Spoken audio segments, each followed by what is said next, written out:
Had to put myself on stage. But anyway, I am John Ryan. Welcome to the Predictive Playbook, located at Manny's Irish Pub. It's the sports betting show. And just give me 1 second here.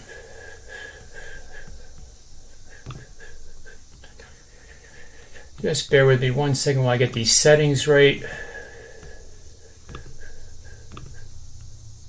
All right, there we go. All right, back to business here. How about we start off the show here talking about Cabrera. And it has to be the quietest accomplishment in recent memory, because I actually was not even aware he was that close to 500. There was very little fanfare that he went past Lou Gehrig, who has 493. At least I didn't see it.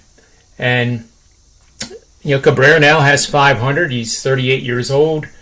Conceivably, he could get to 600, where there's only you're in elite company now, and Cabrera basically was a first ballot Hall of Famer, and it should be unanimous. These guys that don't vote for somebody of this kind of caliber, which has happened time and time again in baseball, and the baseball writers probably shouldn't be voting. I mean, this guy has just had an unbelievable career.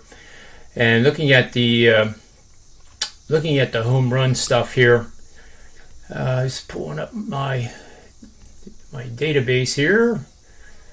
I did have it all right there at my fingertips.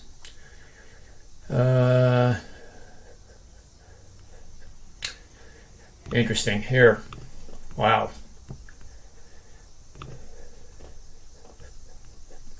Not sure what happened to that. Here we are. Now I have it. Sorry, guys. All right, here we go. That has to be the worst start I've ever had in my career as a host on this show. So thanks for bearing with me. But anyway, here we have Barry Bonds, as we know. Played 22 seasons, 762 home runs, and was a left-handed batter. Henry Aaron, 23 seasons, 755.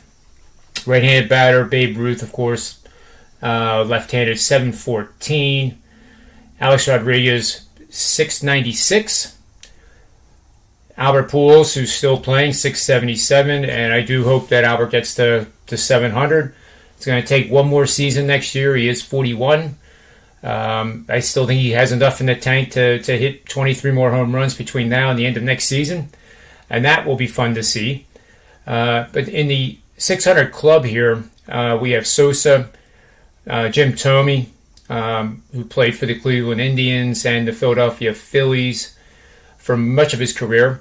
Ken Griffey Jr. was 630, 22 seasons. Willie Mays, 23 seasons, 660. And I just like reading off these names. Sammy Sosa, 609, 18 seasons to do that. Frank Robinson, 21 seasons, 586. Mark McGwire, 16 seasons, 583. Harmon Killebrew, 22 seasons, 573. So essentially, Cabrera is the 28th man to hit 500 or more home runs. 19 seasons. Like I say, he's 38 years old. Arguably, he could. Nelson Cruz is 41, and defying age. So who's to say Cabrera can't do the same? And speaking of Nelson Cruz, he's 443. And he's the next closest of the active players to be at near 500. And then it drops off. And then we start looking at names like Mike Trout to get to 500.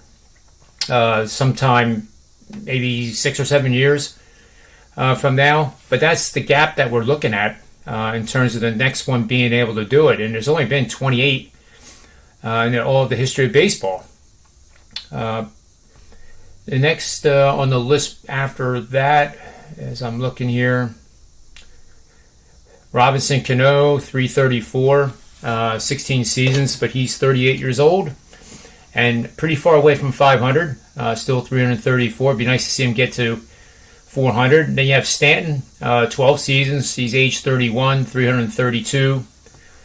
And then Justin Upton, 15 seasons, age 33, 324. Joey Votto, 15 seasons, 37 years old, 323. So we might not see this accomplishment for quite some time in the future for the next one to join the 500 and above club. Mike Trout, 11 seasons, 29 years old, 310 homers. And then, Bryce Harper is another guy that in the future might just be able to do it. And he's younger than Trout, has fewer home runs. Obviously, he has 255, so he's halfway. And he's 28 years old, and he's played 10 seasons. So 10 more takes him to age 38, which is right where Cabrera is. But that's 10 years from now. So anyway, I just thought that was a tremendous accomplishment. It was worth starting the show out with.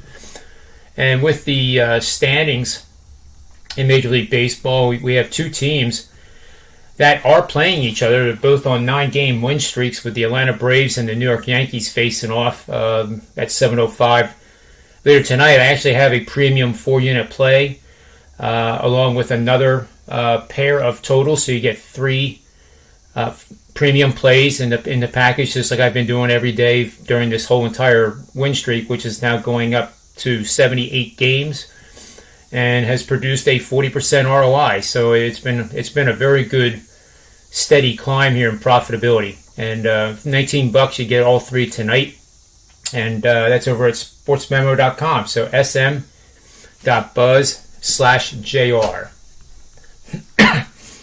And in the American League East, Tampa Bay is clinging to a 4.5-game lead. They went 7-3, which is quite strong, but the Yankees are 9-1. Like I said, on a 9-game win streak. And then Boston is 7 games back in the division, but they are tied with Oakland for a wild card berth. Toronto is 4.5 back of Boston in the wild card berth, and then we have the streak of it's mind-boggling. Baltimore losing 18 consecutive games. They've been outscored by 233 runs this season, and it's just not very good baseball at all.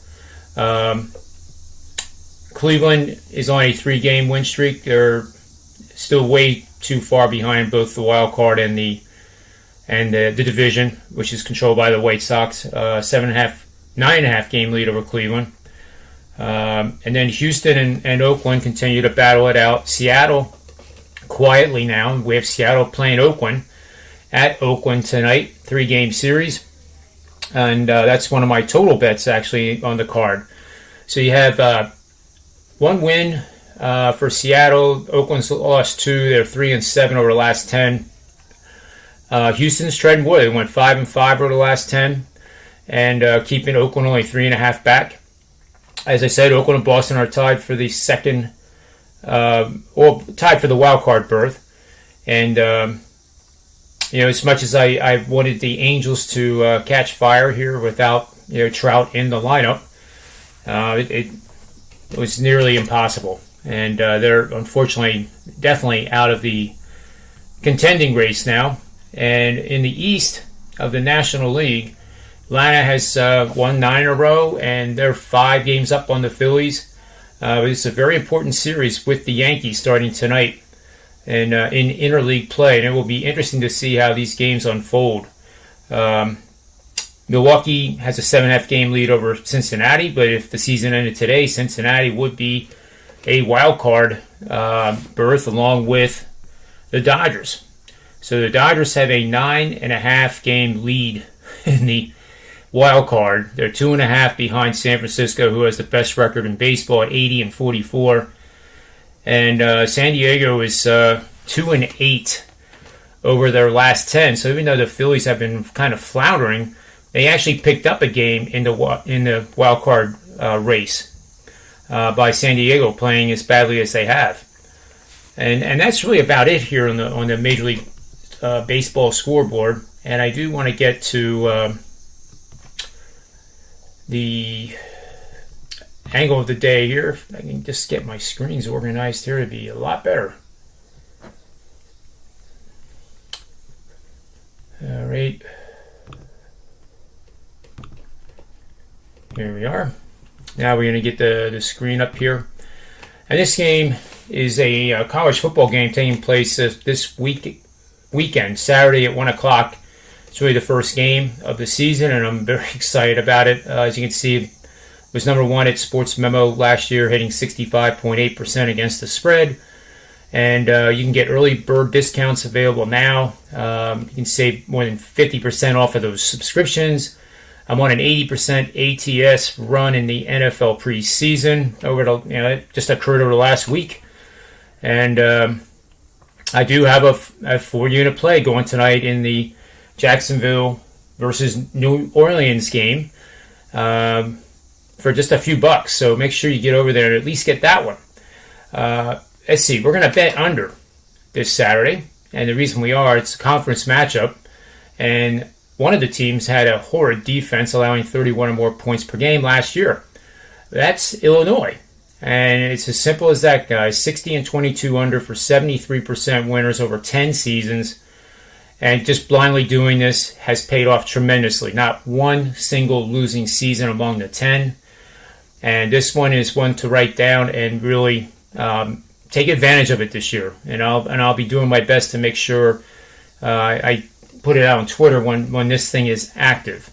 So it's any conference matchup where a defense allowed 31 or more points per game in the previous season, you're going to bet under. And the first 4 weeks of the season works better than the entire season. And that's even higher percentage, approaching 80%, but not many plays because it's only 4 per year. So that would only be 40 plays versus this one having 82. So your ROI on the system before you is much, much better than just playing the first 4 weeks. So as it says, Illinois' defense ranked 13th in the Big Ten, allowing 34.9 points per game. Only Michigan State was worse. And Michigan, the University of Michigan, was third worst in the Big Ten. So it was a COVID year, and we can say that it doesn't count. We just kind of scratch those results out. But nevertheless, it qualifies. And like I said, 10 straight years of winning profitability results with this little system that you don't even need to write down. You just remember a conference matchup, bet under. One of the teams allowed 31 or more points in the previous season. That's all there is to it. So I am expecting, my partners to be arriving here pretty soon. Tony Finn, I know he has an engagement over at another place in Vegas at I think 2 o'clock his time. So he'll be coming on, and then Rob Veno will be here within moments. He's doing I think it's a radio with Miami, Florida, that is, station that's located in that city. So they'll be arriving soon, so never fear. I do want to talk about the PGA here. The PGA Tour is playing their final round today because of the weather of, I can't even pronounce the hurricane right. It's Henri. I'm going to call it Henry. And they are playing, and I think there's no doubt they will get it in. The commissioner actually made a ruling today to change the rules that events that were like this, that they didn't get the fourth round in, would revert back to the third round leaderboard, and that's who would be winning. But these events, the three of them combined, are so important that it just wouldn't be a fair thing to do, even if they had to play it tomorrow and then go to the next event out there in the Midwest, which is the second leg of the FedEx Cup. So there'll be 70 players advancing to that location, and then on the final week it's 30, and it's based on the World Golf rankings. So I'm actually looking at the event right now, and John Rahm is starting to pull away here. He's 18 under, starting the back nine. He shot 2 under on the front. Cam Smith 1 under. He's also playing with him, and Tony Finau is in third. Just finished the 10th hole, so he's 1 hole ahead of that group, Rahm and Smith. So it's pretty good stuff out there. And looking at the leaderboard, the scores have been relatively low. And let's go back here.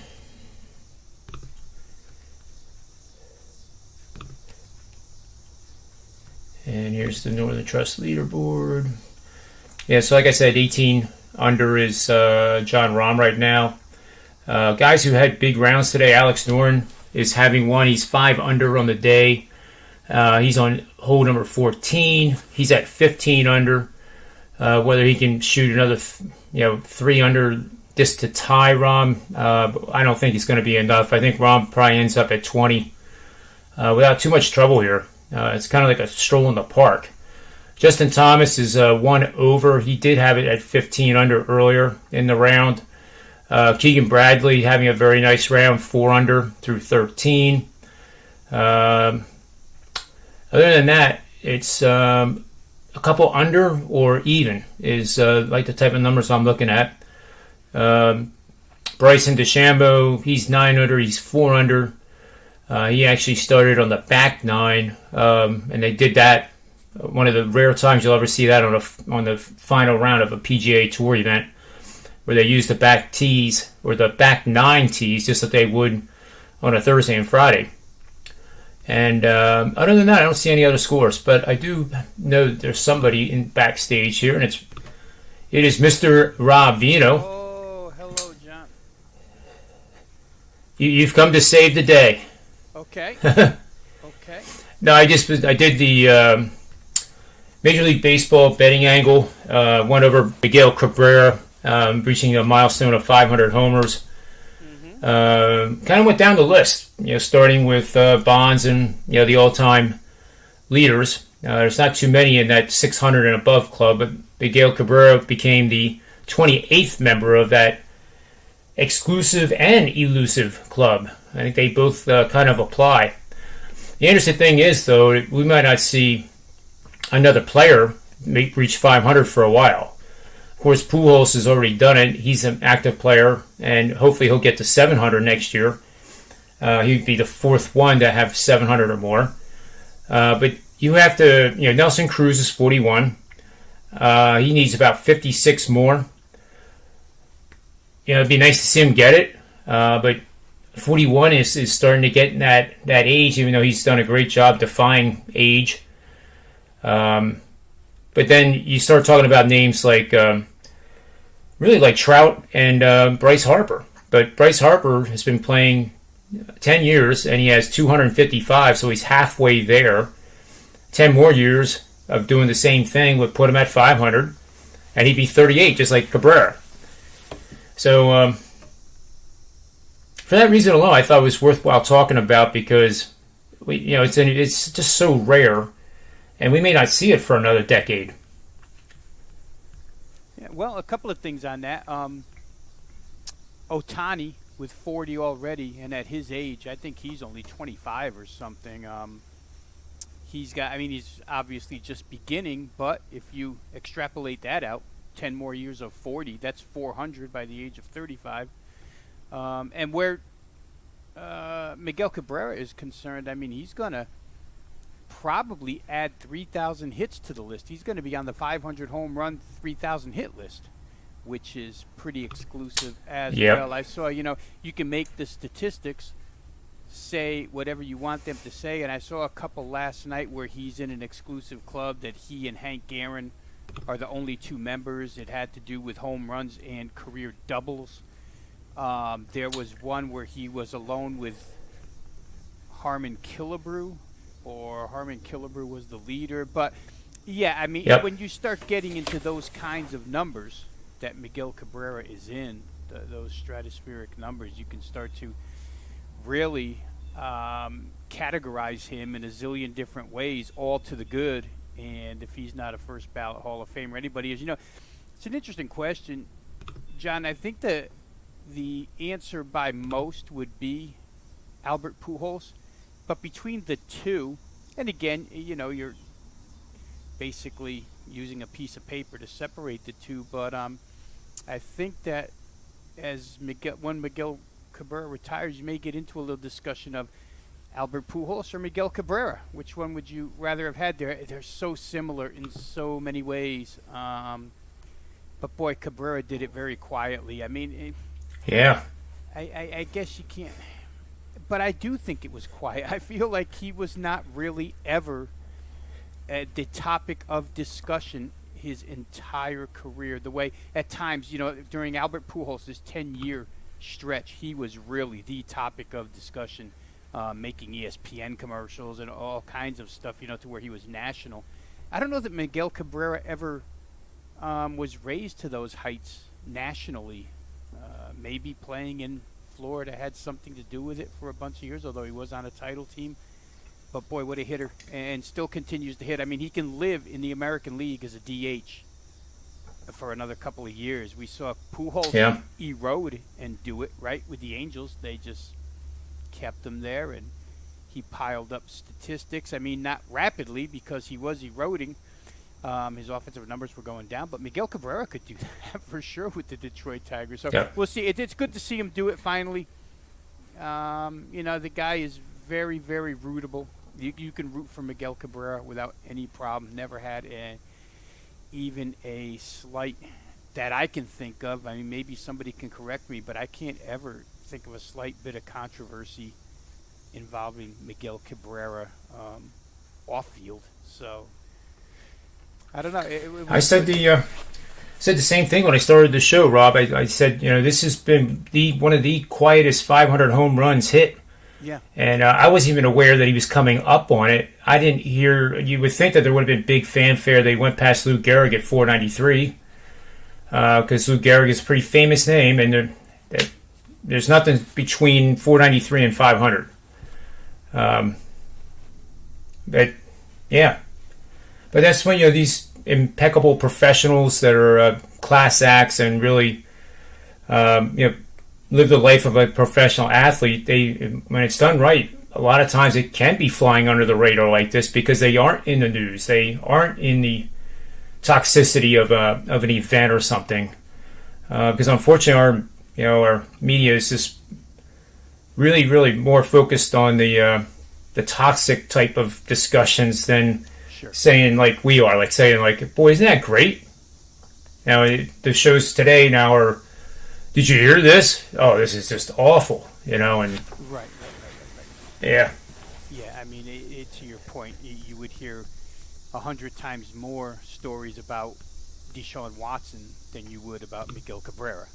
Yeah, exactly. Great point. Real controversy behind him, But real quick here, I said, and it's true to a large extent, that Albert Pujols' offensive skills diminished. But since he's gone to the Dodgers and not had to play every day and kind of fits in, he's been pretty good for Los Angeles. A little bit of a revival for Albert Pujols. So if he makes any type of playoff noise, a big home run or something, you'll hear him all over sports shows once again. But Albert Pujols really has, all he did was go from Anaheim to LA, and sometimes winning breeds that, John, for sure. Absolutely. It's a shame that he, in Los Angeles, and I know that 10-year contract at the time was questioned by many, and rightfully so. I don't even think Anaheim thought they were going to get 10 good years out of him. It was more to get the first few and get some people into the stands because Artie Moreno, the owner of the Angels, really would like to take the headlines away from the Dodgers, but it just doesn't seem to happen. But yeah, Miguel Cabrera, wow. And we've got some young guys in the game that who knows, right? Juan Soto, Ronald Acuna, we can go down the list of young guys. Right now we mentioned Ohtani already, that do have the opportunity, if in fact they stay healthy, if in fact they play enough, that may get close, but we'll see. We'll see. Yep, that's good. That's a good story for the future for sure. The names you mentioned, and then Trout and Harper are certainly fully capable. It's all about the health. Taking care of yourself. Trout's coming off surgery, but he was interviewed at the Little League World Series, and there's another guy that will commend too. He's coming off a surgery, and he didn't have to. He wasn't obligated in the least to go to Williamsport. But he has a 1-year-old son now, and just hearing him talk, it was just like talking to somebody that's really rooted and really has their act together. And he made it sound like there was no way he was going to miss that opportunity to hang out with the kids at the Little League World Series. And you just can't, you just can't make it up. I mean, the guy's just incredible. Yeah, and it's a shame that he's kind of labeled the way he is, John, as a guy who can't possibly be the face of Major League Baseball because he's too boring of a person. But, and again, maybe I come from a different time. But I think that, guys that just want to play ball like Mike Trout and aren't interested in the commercial aspect of being having your face thrown in front of every camera, whether it be commercial, advertisement, or anything else. The guy just wants to quietly go about his business and play baseball, and sometimes he gets ripped for not leaving L.A. because the Angels.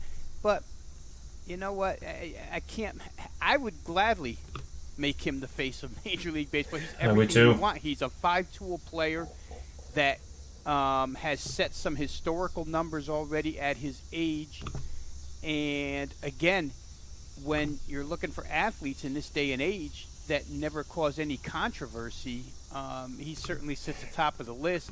I know that they would prefer Major League Baseball. You see some of the names they bandy about. They would prefer to go with 22-year-olds who have a year and a half in the business, as opposed to this guy who's put together 10 consecutive solid seasons until injury this year. So I don't know. Like I say, maybe it's different for me because, in the end, I like a little bit of humility, and I don't really, Mike Trout is not one to launch a 450 foot home run and stand there and point and make himself the center of attention.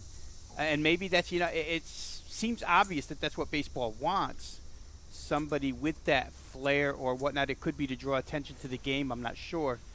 But I just think Mike Trout gets unfairly labeled as a guy who's too boring and can't possibly be. I mean, in a baseball player, if you have a 11 or 12-year-old, you want your young baseball player to watch Mike Trout and be like Mike Trout. He's from the area that we live in. I think Millville, New Jersey, and granted he likes stuff like weather. Okay, I mean if your hobbies are weather, that's a lot of people like weather. In fact, I know you do, and I also, when I worked at Sports Memo years ago, one of the hosts of our show was a huge weather guy. I mean, would fill me in all the time with the specifics. So it's not that unusual. Again, I'm droning on here about Mike Trout, but the main point is I don't see why he can't be somebody that you use as the face of your sport. He's, as far as athletically and in that particular sport, he's as good as it gets. Yep. Completely agree. And actually, I told you I did the Major League Baseball player today. Actually, that was not true. I actually did a college football one for Saturday. And it's real simple. You bet under in a conference matchup, and one of the teams had a terrible defense the previous season that allowed 31 or more points. This little gem has hit 73% winners, not one losing season among the 10. So, COVID or no COVID last year, Illinois' defense was atrocious. It was only worse than Michigan State in the Big Ten of those 14 teams, and Michigan was putting up numbers like Illinois did last year. So there's no arguing the fact that defenses in the conference of the Big Ten that were allowing more than 30 were not good. So it's pretty simple to do. It gets even better when you just cut it off after 4 weeks. But the ROI is better on this one to do it, for the entire season. So hopefully this will get college football off to a winning start. And then I also have Major League Baseball here. Actually, I don't have that yet. I can do it real fast.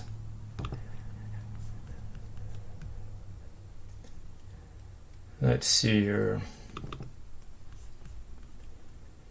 I think this is the Major League Baseball one. Yep. Seattle versus Oakland. And this is one of those matchups I wanted to talk to you about, Rob, because there's matchups now and series here are becoming increasingly important. You have Atlanta and the Yankees, and we'll certainly get to that game in a little bit. Both those teams are on 9-game win streaks. Baltimore's on an 18-game losing streak. And then there's a handful of other, shorter, more normal, more occurring types of streaks. So in this particular one, we're going to bet on home teams in games with a total of 9, 9.5, or 10 runs. The road team is batting below 231 over the last 15 games. 231 was the league average midway through the season, so that's why that is 231 and not 230. The road team has a starting pitcher that did not allow more than one run in his last start. Whether it was earned or unearned is irrelevant. 170 and 120 for the money line. Doesn't sound all that great. It's about 60%, but you're averaging 148 plus 148 underdog wager over the last 5 seasons, so it's 26 units in profits per unit bet. So if you bet $100 a unit, you'd be up $2,600 over the last 5 seasons, and the over has actually done a touch better. So it's kind of a two bets here. I don't know if I would necessarily parlay them. I don't really like parlays. In Major League Baseball, I like parlays where I have 2 dogs that are about 170, and I'll play around with pizza money with that. But that's not the case here. So I would say over is a bet by itself, and then Oakland is the other side of it. And that's about it for that one. Yeah, I think real quick here, because you mentioned there's some important series coming up, and we'll talk tomorrow a little bit about something that we don't generally talk about, but I know you mentioned one last week, and that's series bets. And last night I spent a lot of time looking at this week's schedule because of some notes that I had heading up into today, and seeing if there's potential plays over the next 7 days. I have a few asterisks next to some. But this series is interesting, John, for a couple of reasons. And just watch this stuff during the week as we go on. It could come into play tonight. Very possible. I will say that if you visit WagerTalk.com today, I do have a play on this game in particular. But there's a couple of things to look out. We saw what happened to Chris Bassett last week, right? And obviously that's a big blow to the Oakland A's. Sure is. No question about it. I'm not going to come back and pitch. Sean Mejia, who is a guy that when we've had Tony with us, he and I have probably been of the same opinion that Sean Mejia had done a lot of good work with smoke and mirrors. He's not an overpowering guy. So you take one guy out of your rotation for one of your better guys, upper tier guys, for the remainder of the season, for all intent and purposes, and you have a guy in Sean Mejia who's going a little bit cold right now, who's a key part of your starting rotation. Frankie Montas is holding it together. He looked terrific yesterday once again, 99 miles an hour, no runs over 7 innings. But in you have to interject Paul Blackburn, who pitched once last week and is now in charge of holding down Chris Bassett's spot. The A's starting rotation to me is, as days go on and pile up, I think it's problematic. They had some trouble with the bullpen over the weekend. They gave up 2 game-winning home runs, 2 different guys. I know Lou Trevino gave one up Saturday. I'm forgetting who gave up the big blow yesterday. But because of those reasons in the starting rotation, I was starting to look anti-Oakland for the remainder of the week. Now, on the other side of the coin, you can look anti-Seattle as well. They acquire. Remember when they traded Kendall Graveman at the deadline, right? And all the sad faces in the dugout. But they did acquire Diego Castillo from Tampa Bay, who, let's face it, talent-wise, he's a better pitcher. They got what they got out of Graveman and sold high. Graveman continues to pitch well this year, but a lot of times relievers are flaky. They're not consistent year to year. This is Graveman's year. But Castillo got put on the injured list yesterday, which shortens up the Seattle back end tremendously. I mean, you've traded Graveman, and the guy you traded him for is now on the IL, and what you're left with is Paul Sewald, who threw yesterday. and I think Steichenreiter also threw yesterday, Drew Steichenreiter. So Seattle's bullpen is something to watch out for over the course of this week. You watch those numbers, and if you see back-to-backs or you see 3 and 4 days or 4 and 5 days, whatever, Seattle could be a play against this week where pitching is concerned as well. And it's just interesting because these two are in the race against each other, right? And they have a very, very small 2-game set that starts tonight and, believe it or not, comes right back with an afternoon game tomorrow. It's a travel day for, I don't know if it's both or just one, but they play at like 1:10 tomorrow, which is real early. So it is a quick turnaround. Yeah, very, very quick turnaround. So just long term, we want to look at opportunities to play against Oakland this week. We want to look at opportunities to play against Seattle this week. And tomorrow I'm going to get into a series bet that when the price goes up, it's not posted yet because the series doesn't start till tomorrow. I'll get into a little bit in depth because I'm going to play. It's the first series bet I've made all year. But I think at this point in time, we can make some of those. I think we're seeing separation, John, with teams. I mean, what's happening to the Cubs and what's happened to the Orioles. I mean, why even play the remainder of your games the way they're playing? When I look at the Cubs lineup, and now watch, they'll go out and score 11 runs and win tonight because I'm saying this. But the overall picture is that lineup is, I mean, it's a far cry from what it was 3 weeks ago before the trade deadline hit, or 4 weeks ago. Series bet tomorrow coming, and it's against a contender that, again, I think is going to have real pitching problems this week. So we'll look forward to that. But for tonight, where Oakland and Seattle is concerned, just trying to point out a couple of things that people can look for throughout the week, starting tonight, tomorrow, with where Seattle and Oakland are concerned. And there's plenty more. And I know people's heads are going to be in football now. Mine is too. Almost underwater, right? We're bobbing for apples right now. Our head's underwater with football. It's coming Saturday.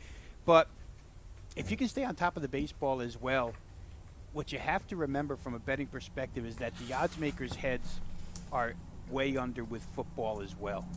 And there comes a point in time at this point of season where, those baseball numbers get thrown up on the board. There's not as much attention paid to those numbers, side or total, as there would have been, just 2 weeks ago when football wasn't relevant. But now that it's relevant, something's got to get cut short on time. And for bettors and odds makers alike, it's usually baseball. So just to, we'll try our best on this show to keep you advised on what's going on. I'm doing my best as we all go through college football and NFL. But those are a couple things. Those two teams, they're in contention, but might not be as strong as their records indicate at this point in time. They might have a little bit of problem. Short-term problem, not long-term. We're not saying the rest of the year. We're just saying these short-term things crop up in baseball. And before you know it, they're gone. Your opportunity's gone after 6 days. And you don't get it back again. So look for Seattle and Oakland. Just keep an eye on what's going on, starting pitching-wise with the A's. They benefit, John, real quick here before I close this out. The A's benefit this week because they get a day off. And because they get a day off on Wednesday, they don't travel Wednesday, as a matter of fact. Or they might travel, but they don't play. Because they get a day off, they don't have to go with a 5-man. So they actually get a free day, and they'll get to come back with, just get by on 4 starters, which is better for them. Because when you start clumping up 16 in 16 days, and you only have 3 legitimate or 2 legitimate starting pitchers, just ask San Diego what that does to your team. All of a sudden, you go from comfortably in the playoffs to trailing the Cincinnati Reds for the second wild card. So Oakland got a break. They get a day off on Wednesday. Yeah, it's. I think it's also 120 years since 2 teams met that were on 9-game win streaks or more. Pretty sure that's what my database said. And I thought I'd find all kinds of good leanings towards the under, thinking contrarian that teams that are hot are obviously scoring above their averages and pitching better than their season to date averages. But I actually came up with absolutely nothing. But I actually do have a play tonight in this matchup, and it's a pretty cool matchup. It's not too long ago that Braves and Yankees were the premier teams in both of their respective leagues. And I guess then to a point they are now. Because this, as unlikely as it was a couple, 2, 3, 4 weeks ago when we said that the Yankees might probably will not make the playoffs. Right. Well, now they're almost a certainty to be in the playoffs, and they may actually chase down Tampa Bay. It's crazy. Another team, real quick, John, Tampa Bay. I mean, Kevin Cash in that dugout and the Rays as an organization overall, it's as if everything they touch turns to gold. I mean, they marched Chris Archer out there yesterday, who has pitched hardly at all in 3 years, and when he has, he's been miserable. And they only needed him to be an opener yesterday for 2 innings, but they got 2 great innings out of Chris Archer. It doesn't matter. I remember talking to Tony about this last week because my inclination is to just fade Tampa Bay with these starting pitchers that they have and the injury problems and everything. But you know what? It just doesn't seem to matter. They play a really good offense in the Chicago White Sox like they did this weekend, and they still win 2 out of 3. Granted, Tim Anderson was held out of 2 games because he's fatigued at this time of year. But when you look at the 5 people in their rotation right now, you say to yourself, how does this team have almost 80 wins? But they hit the baseball. Oh my goodness, they hit the baseball. And Wander Franco, who they called up, their top prospect, and I think maybe he was the number 1 prospect in all of Major League Baseball, has begun to just tear the cover off the ball. So Nelson Cruz is now on the IL with COVID. And again, my inclination is let's bet against Tampa this week. But I'm likely to get slammed when I do it. I mean, they're likely to come out and say, aren't you smart enough to stop doing this? But I'm with you. The Yankees, and they fought through a ton of injuries, right? I just still don't think they're totally healthy at this point in time. But Cole's come back and done real well. A couple of the guys in the lineup have come back, but still when you look at 6 through 9, you kind of shake your head and say, man, can they do it with only 5 hitters?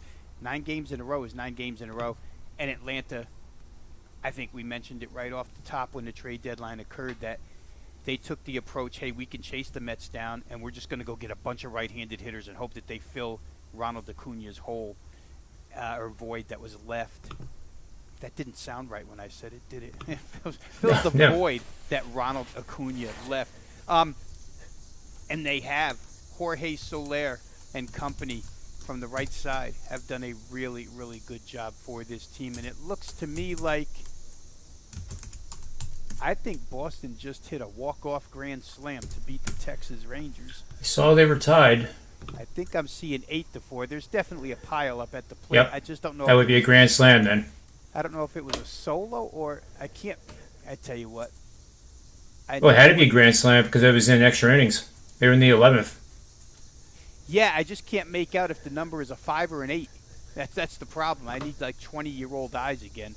It looks to me like it's an 8-4 final. We'll clear that up. Anybody who's watching it may want to fill us in, but Boston definitely won this game.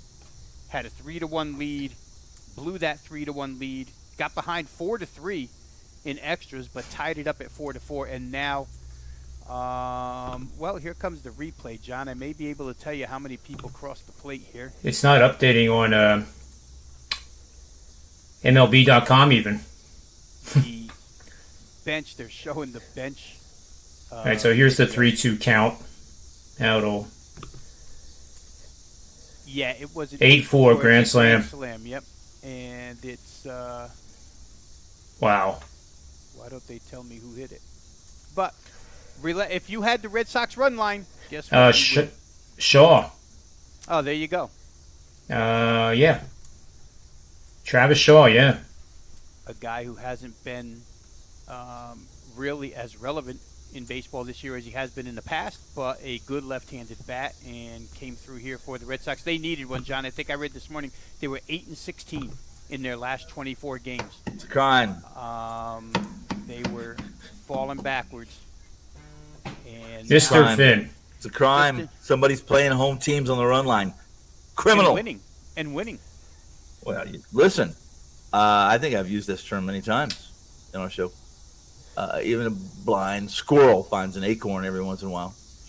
And as my good friend Teddy Covers always says, I'd rather be lucky than good. No, I'd rather be both. Profession. I'd rather be both, but you have to create your own luck. One of those is not playing, not giving away 11.2% of the possible offensive production. That's just me. And, I'm not very That's smart. just you. I'm just not very smart. In golfing circles that I run by, did I ever tell you guys I play golf? Just And the I time. like golf. I just called. Do we have to get to golf already? I just called. I always said it's better to look good while playing horribly bad than it is to play incredibly well and look bad and look horrible. Well, I would have to disagree with that strongly. Because if you're dressed appropriately. That would be like saying, John, is this not equal? It's saying, like, listen, I got a bag here. It's got some ugly $100 bills in it. And then I got another bag over here. It's got some pretty $1 bills in it. Which one do you want? Because they're both got, they both have, the $1 has 10 times or 100 times less than the bag over here. They both have the same amount of bills. I'll take the beat up ugly hundreds. Is there a third bag with tequila in it? That would make the decision easier. I buy that bag. Listen, dirty money is one of Tony Finn's favorite things. He just muted himself again. Oh, damn it. I love it when he pretends to be pissed off and we can't hear him. They still can't hear him. Faulty cord that he has. That's what it is. It's I can't read lips, Tony. Oh well. You can't read. Oh, there he goes. Read these. Read these. Okay. No. Okay. Go ahead. I'm sorry. I want you to. I don't need an answer on this, but I always remember this because it was such a tough question in the MIT realm. If you're working, I can't compete. If you're working on let's say an example here, like a sports show, and you're a host. Yeah. Okay. Would you prefer to be effectively inefficient, or would you rather be efficiently ineffective? I knew Tony Finn would love this question. This is what I'd rather be. Okay, this is what I'd rather be. I would rather be balanced, and I would rather be. We have Steve Merrill on the show. Hold on. Balanced? Hold on. I got this. I got this. Hold on just a second. I'd rather be. I would rather be. What? You know what? I don't like that question. Why not? Because I can't. I'm having problems spitting things out. I'm tired. I haven't slept in 300 years, and I'm only like 200 years old, so that doesn't make much sense. And I do everything in moderation, obsessively. Well, that's why I didn't like it either when it was first asked to me, but it's something that's stuck in my head ever since. Okay, go ahead and ask me again. I'll listen. No, we'll do it on another show. Okay. Does MIT believe that you have to be one or the other, John, or is that just? There's really no correct answer. Well, then that's a perfect question to ask me. Because I'd rather be efficiently effective, but that's not a choice. That's not a choice. One is it's either one is negative, underperforming, but you get an outcome. That's favorable. Just so you know, I don't think you guys can argue with me on this. I can't argue with you on many things. I can't argue if somebody wants to play the run line on a home team. Then that's who am I to tell you what to do? I'm just telling you I don't think it's good business. I don't think they try to tell you the price is baked in. It's not baked in. It's not baked in 11% worth typically, and it's irrelevant. Here's the irrelevance to this, and that is there's always a chance. There may be odds out there that are, let's say you got 1,000-to-1 odds that Joe Blow can make this 72-foot putt. Okay. Now, and they're saying the odds, and they have the math. They do the math on this. It's an MIT grad, and he says, all things equal under certain conditions and adjusted to the win variances, the 100 most common win variances on this putt. These are the odds. We're going to pay you twice the odds. We're going to pay you twice the odds when he makes this putt. Here's the deal, though. He only gets 5 attempts to make this putt, and the true odds to make this putt are 10 times that, John. Okay? Okay. Now, here's the question. He's going to offer you twice as much of what they're saying the true odds are. They're not really the true odds. Or you can take the true odds that he's not going to make the putt, which is the most probable. Okay, obviously it's the most probable because we've determined that those odds are long. So what are you going to do? They're offering you. Listen, this guy's a putter. He's a master putter. He's the best putter on the professional tour. What are you going to do? I'm going to bet him. If the odds are inflated, I'm going to bet every single time he has a 72-foot putt. No, you get 4 tries at this putt. That's all you get. 4 tries. Oh, 4? 4 tries. 72 feet? It's not even true odds because in truth, they're giving you odds that he only gets 1 attempt. You're getting 4 attempts, and they're doubling the odds. John, I know where the value is. I know that over the course of his lifetime of making this attempt, this putt, he's going to make it at some point in time. But I'm not going to be there, and I'm betting he doesn't make it in 4 times. Why am I doing that? Because the truth is, I would agree. Yeah. It's the same thing. I am telling you, I lose. I know the math on that, and here the odds makers will tell you. People who do it will tell you. Listen, the prices are baked in. It's baked in. So, but I can't tell you how many times that you have a 1-run lead going into the bottom of the 9th, and you don't get your at bats. Well, you described you have a 2-run lead and the other team gets one in the top of the 9th. Right. It's right. Right. And you still don't get your at bat, and you still don't get your at bats. Yeah, you're rooting for extra innings. 11%, 11.1. I think I've read on it and done enough due diligence on it. I think that's the offensive production that you basically here we all know, guys. We know that it's hard enough to win a game in baseball. To get alone, then you got to win it by 2. Now I'll change my whole tune on a -1 though. I will let you know that. I changed my whole tune on a -1 on a home team. I will allow my children to do that. Well, you're mentioning the guys who bet home teams on the -1.5 run line. That would be an example in your world, in your opinion, of being inefficiently effective because the bet won. It would be drunk. If you bet Boston today, it won. Yes. So it was a highly inefficient bet, but it was effective because it won. Well, yeah, that happens all the time. It happens all the time.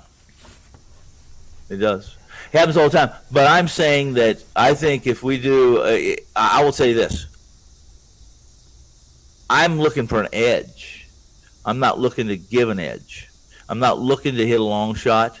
I'm not looking to, Dave Kogan's had pretty success. He's up a year. I noticed the other day on the charts that we present and we display for visuals that Kogan was in the golf over the last 30 days. He's 1-13, but he ranks 3rd because he hit I think a 30 or 60 to 1, whatever it was, right? I'm happy for him and those things, but that's not me.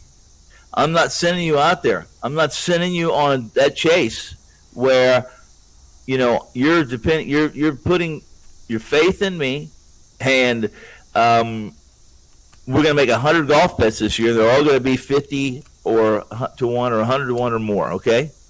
I just have a problem being responsible for your heart until you get to that 100th, and you may hit, let's say you hit the 100th, you get paid, and you make $1. I just don't think that heartache and that is worth it.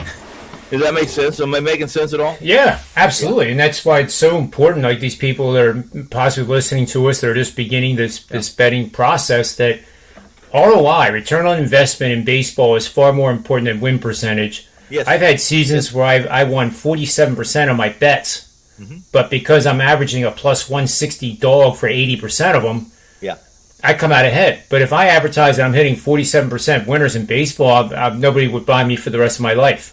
That's correct. That's why you have to. Yep. That's a problem with our business. That's a problem with that product that we sell, because the people that, for the most part, we have to make a decision as a consultant of what we are going to provide.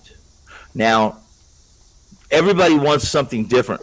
There are some guys that want the same things, but there are guys that we're never going to convince. We're never going to. What's the old saying?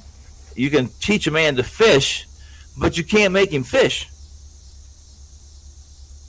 All right. Yeah, I never heard of that one. That's a good one. Well, I mean, if a guy needs a helping hand, he doesn't have any food, can't feed his family, you can teach him to fish, but he's got to want to fish. Yeah. That sounds like something out of the Old Testament. Good, no, There's a bunch of fishermen in those I'm really offended chapters. Again by all you people calling me old and referencing me to. Can it not be the Young Testament, the New Testament? That would be interesting. Yes, that would be. No, and we're getting. See, I'm so good at this. We're off track, and I just happened to be called in for golf and home line run lines. But I'll go ahead. I'll tell you this. You said 1 in 13, right? So if you go 1 in 13 and the one win was huge, yes, your ROI is still going to be shit. Well, it's going to be barely close to 10% ROI. It might be like 2% ROI. Let's say he's making a 1 unit play on all 14, 1 in 13, a 1 unit play on all 14, and the one he hits is 60-1. Now the ROI is better than that's still better than for that span. Yeah, that's right. Yes. So what I'm saying is I don't begrudge anybody for doing it. Those guys, listen, they've been pretty successful. In fact, Dave missed 150-1 last weekend or the weekend before that went into a sudden death. The guy missed a putt that he makes 9 out of 10 times, and he missed it. Yeah. But here's the deal with that. It's like I just disputed a charge on my credit card because I was deceived. And what I was told I was getting a free product, and it wasn't free. It was free for about 2 minutes, and so the problem is we cater to people. We humbly and honestly and diligently work hard, for the client. And the problem is that my year was a bad year. Let me tell you, I'm over 500. I'm over 500, and I've had a bad year, mostly because every single time I violated some of my guidelines and some of my rules, they're soft, they're embedded, they're not etched in stone, they're in sand, so they can be altered. My, if you know what I mean, and is that I'm negative, I'm down because. And that's how important juice is, how important the VIG is, how important all those things are. And I just listen. It's a combination of being unfortunate and being, to some degree. Listen, I'm human. To some degree, reaching in situations where I would never have reached before. And it's the same way with clients when they get to a point where, man, I'm stuck. Here's my opportunity. I can't. The old saying. I've lost 10 in a row. I can't possibly lose 11 in a row. It's impossible.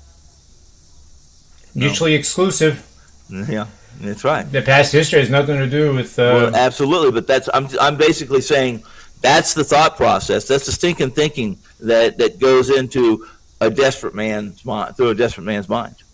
And I'm not saying I'm desperate, but I'm saying even us, even you, even Rob. There's times when, man. I got this, it's that gut feeling thing sometimes that we have, guys.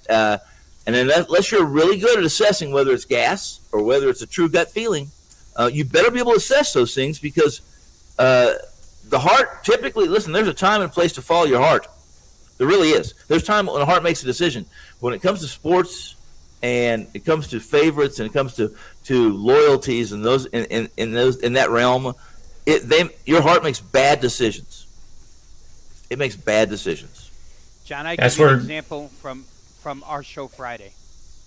We all have things like Tony's describing that we just, in our general rule of thumb, we don't like to do. I'm not going to say 100% of the time I don't do it because I just did it Friday. And you know what? I said on our show, it'll probably kick me in the ass, and it kicked me in the ass. I did it anyway. So I'm a stubborn Italian. I don't get over it. But remember, for the free play Friday, I used St. Louis with Miles Michaelis. Yes. I never bet starting pitchers off the IL. This guy hadn't pitched for 89 days. No. But the Cardinals slow-walked him. They ran him through a bunch of rehab. They stretched him out to 7 2/3, and I thought, you know what? I'm going to take the Cardinals at their word here, and I'm going to play him. He didn't pitch horrible, but they lost the game. Pittsburgh beat him.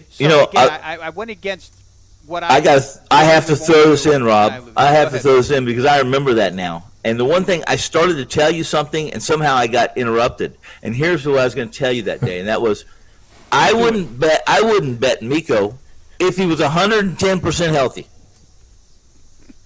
He's a KBA guy who really was successful in Korea, and it just never translated. Not like, and I shouldn't say it never did. He had the year he came back, he had some pretty good numbers, surface numbers, but his underlying peripherals were horrendous. His BAVIP was stupid, unsustainable. Those kind of things that happen, that where luck comes into play and fortune, is shines brightly upon us. And I've that year, ever since then, that's when I've been a St. Louis, been sour, because for some reason St. Louis keeps thinking that Wainwright's, is Noah, and that he's going to live to be 800 years old, like it says in the Bible, and that when Flaherty, when that's your ace, I'm telling you right now, when Flaherty is your ace, you're not winning the World Series. No, you're not. And I know we're not talking World Series. But I'm just saying, when you're satisfied with that, and this is so far from my understanding and my knowledge and my experience with the St. Louis baseball organization, because this is a good baseball organization, really good. They've been good for a long, long time. And this team, the team in 2020 and 2019, they settled for things that were baffling to me. You know what I mean? They baffled me. If you thought listen, Goldie, I like Goldie. He still had a couple of good years when they signed him. But if you thought there's a good defensive third baseman that could hit the ball in Colorado was going to be your savior, then I think you're drinking somebody else's water. You're not drinking the St. Louis water that program was historically and solidly built on, Yeah, and that offense, where that game with Michaelis was concerned, they got shut out. Yeah. So the offense was to blame more than anything, because he didn't throw, like I say, horrendously. I think he gave up two or three in just under 6 innings, which is acceptable against the Pirates starter. Yeah, I know. That's exactly right. They had been scoring like 6.5 per game, but then they get shut out. So yeah, they're the worst offense. And truthfully, weighted, they're the worst offense in baseball. You're supposed to, if you're a good pitcher, you certainly should be to some degree handling the Pittsburgh offense. I know that. Listen, balls find holes. You and I both, all three of us know that. So, but you're right, and I understood why you did it. I understood exactly why you chose that. You know why I shouldn't have done it, Tone? Because I don't do it. That was our original point. Right. Don't do what you're not supposed to do. Damn by it. Your own, whatever your things are in gambling that you don't tell yourself, I ain't going to do this. Yep. Don't do it. I've had a pretty good. Me. Yeah, I've had a pretty good month, pretty good week, pretty good couple weeks, and there's a small window in Major League Baseball where we're minus 200 or larger, and I try to keep it under 260, 250, where it's not only there's a period when I not only suggest you play it, I play it. And that's non-divisional home favorites of minus 200. This year, for instance, they're 157 and 50, 73% or whatever it is, 73%, which as long as you stay under 250, and then you're going to make a couple quarters. You're going to and if you avoid those 25% losers, then you're really going to make a couple quarters. But I typically wait till September, but those September lines kind of hit early this year, where we were having some minus 300s. You know, when they expand the rosters, and all of a sudden you have that group of teams that could give a rat's arse where they win or lose, but they're out there competing. But in truth, they're kicking the ball around, they're having fun. They are not trustworthy. They're not trustworthy. Not put your hard-earned money on or our clients' hard-earned money on. And so, this weekend I was very successful with them, but I still have a little indigestion from having to watch the sons of bitch, because it bothers the hell out of me to have laid those Benjamins on the counter for that bookmaker to grab and give me that crooked smile and say, "Thank you for your business. Come again." Yeah. Wow. You know. Two real quick points to what you just said. Yeah. One, you said there's always, because baseball's a 162 game season, Yes. there's always a stretch Yes, there is. where something will apply, where Yes. it's advisable to do something that maybe it's not advisable to do all True. day long. True. I will say this, where home team run lines are concerned, Yeah. without, and I understand anybody who blankets and says, I just ain't going to do it because if I get involved, it's going to go wrong. I just said, I do the same thing. But this year, and especially in this stretch right now, if you're playing the home favorite against Baltimore on the run line every day, you're creating cash. Like, it's a small sample, it's a small stretch where you have an opportunity, but you have an opportunity. And if you're playing teams like I played Atlanta all weekend, and guess what? I played. Not only did I play the run line, because they were a visitor. First off, worked out. I played the money line. I played both, and I made 1 at 3% play and 1 at 2% play. So I'm collecting 5. And here's the deal: Baltimore. I got a guy call me and asked me to do a quick, a short 800 to 1,000 piece article outline. Is Baltimore the worst team in the history of baseball? And I laughed when he said that. I said, first off, that's really subjective. Ever worst is subjective. Ever can be defined, but there's so many different areas. I don't have to tell you guys. There's live ball, dead ball, yada yada. But this is the deal. It's far too subjective. I can give you my opinion. This is the worst team I've ever seen, but there's about 15 of those teams, and they're playing tonight. Not tonight, but they're playing in the next 3 nights, because I've seen stuff that has. I thought about the drive home. I went downtown to do some business. I went to Circa and a couple places, and on the drive home, I thought to myself, it was a radio station I was listening to, and they were talking about they were talking to a baseball player. When did you realize you loved baseball?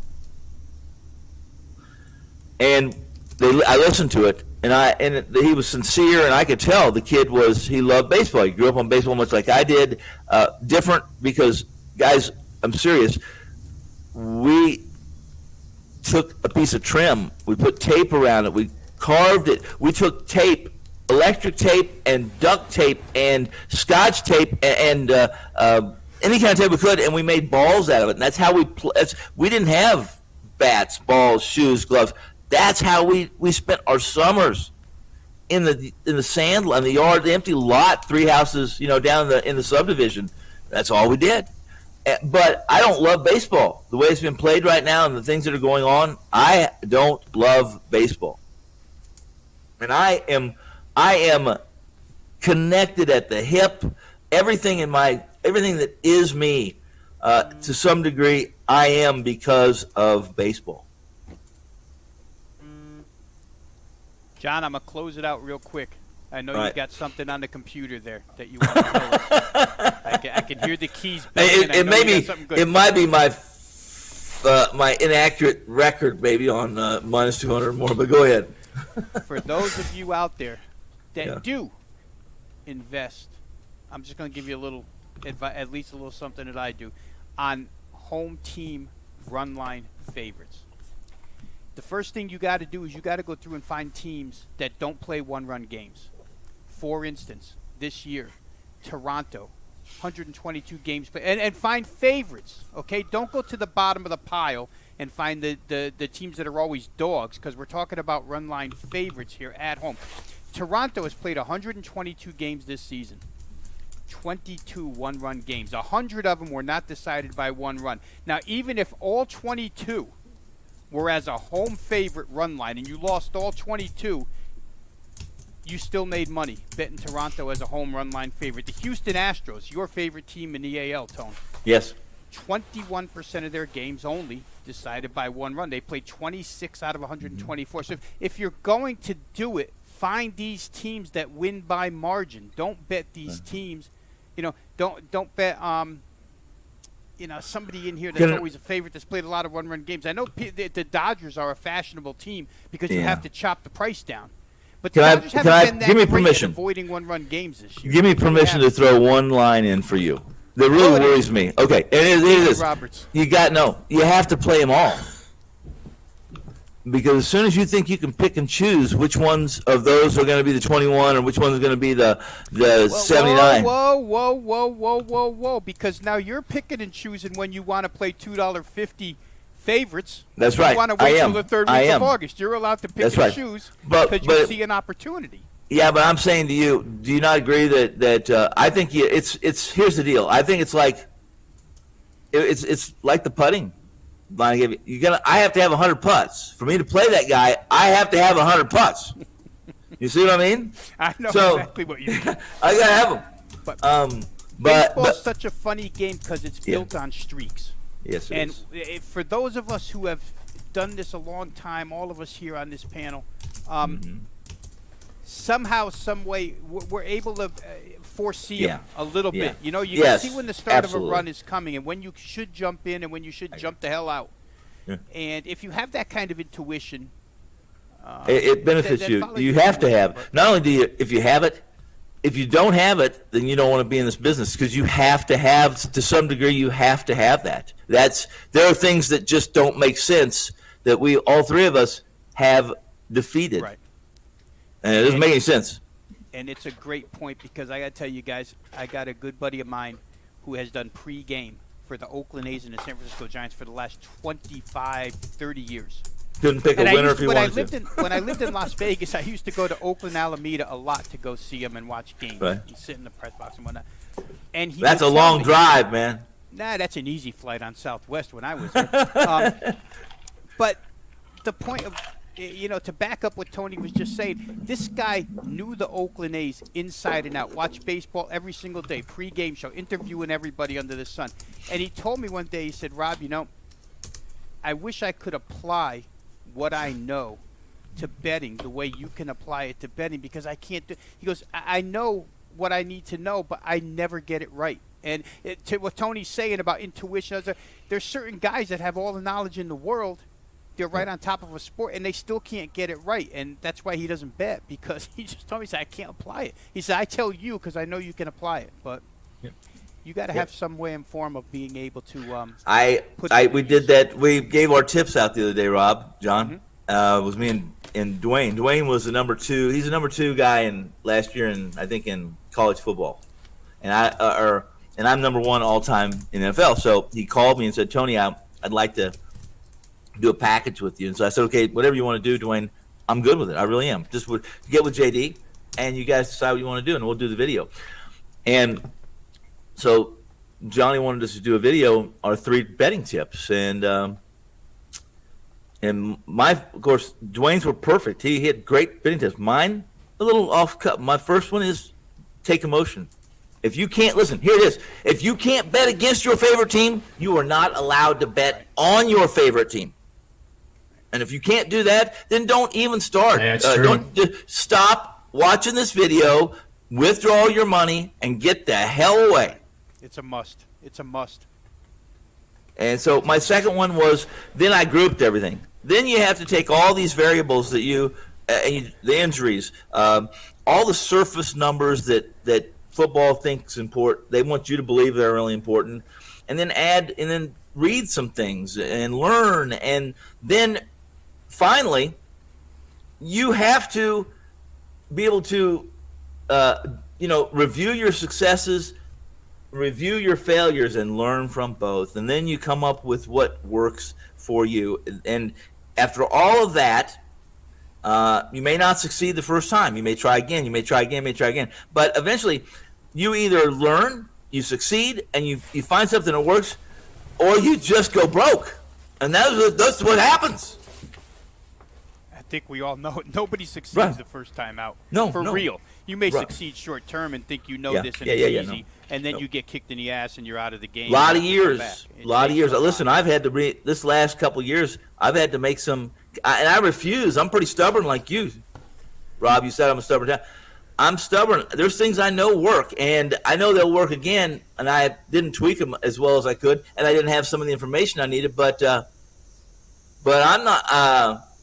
It's worked for me for a long time, and I'm not gonna surrender yet. But I made some adjustments. I'm happy that some of the baseball is working for me now. That's always worked for me because I don't need a lot of information for this time of year.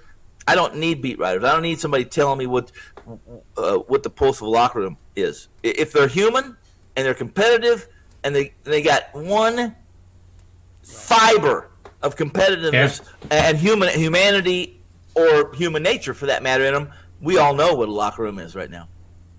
We know which ones are playing music upbeat. We know which ones are talking to the Grim Reaper.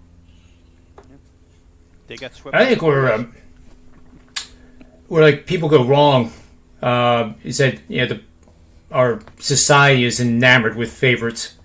That's why the NFL, the public is always betting favorites for the most part. The exception is they don't want to root for failure, guys. Nobody does. I mean, it's human nature. We don't want to root for failure. Unders. That's why overs are popular. We root.